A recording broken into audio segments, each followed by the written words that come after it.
And that's, despite the fact that our founder has a quote that says, when we tried to pick out anything by itself, we find it hitched to everything else in the universe. Mm-hmm.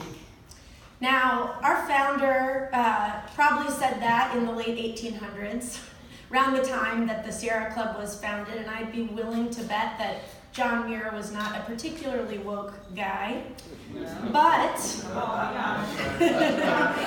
his words do apply to this tour, and they apply to the work that we are trying to do now at the Sierra Club and with the Ready for 100 campaign in particular.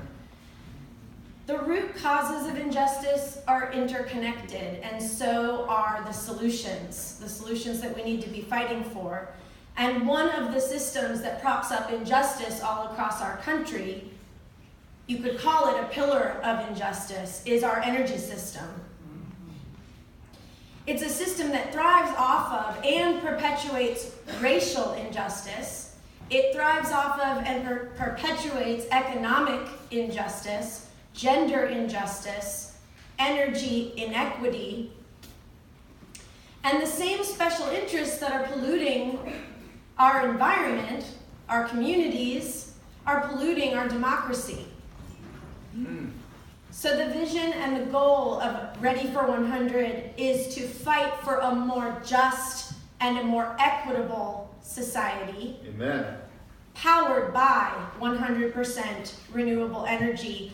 And that ordering is intentional.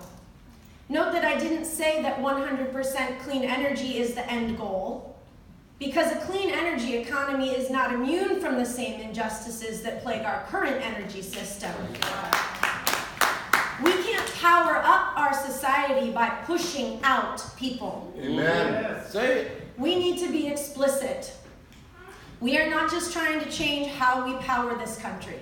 Amen. We are trying to change who has power in this country. So from Portland, Oregon to Columbia, South Carolina, the Ready for 100 campaign is working with local organizations, communities all across the country, to get our elected leaders to commit to justice first, Amen. To commit to a just and equitable transition to clean sources of energy, and to use their voices to confront dirty energy companies and to confront state policymakers who set the rules and maintain our unjust system.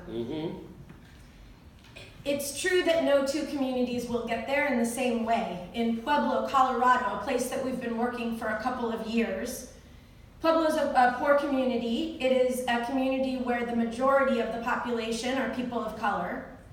And I bet you can guess the story in Pueblo. Energy rates in Pueblo have gone up 70% since 2008. That's because they've been overbuilding gas infrastructure, not even to power the homes in Pueblo, but to power out-of-state homes.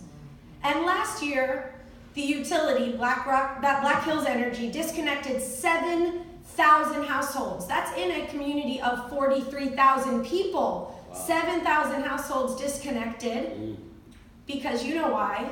They couldn't pay their utility bills.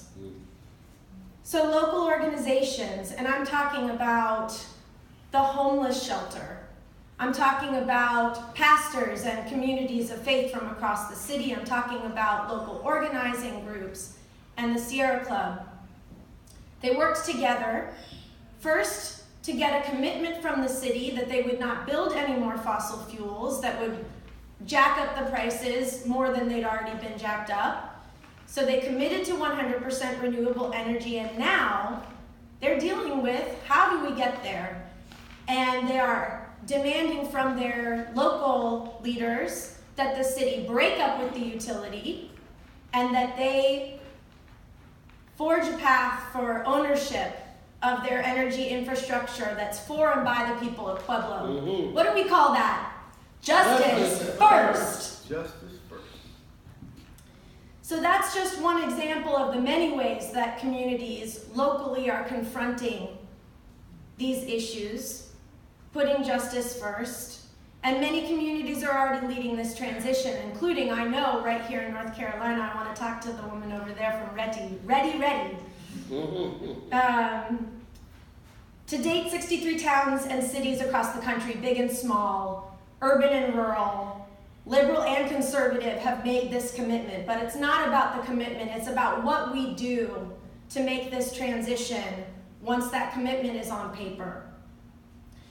And so I know that one of the responsibilities that we have as the Sierra Club with 3 million members, primarily a white organization with 3 million members, is to enlist our people in a vision of justice first. We could have an army of anti-racist, anti-misogynist, pro-justice advocates all across the country fighting for this vision.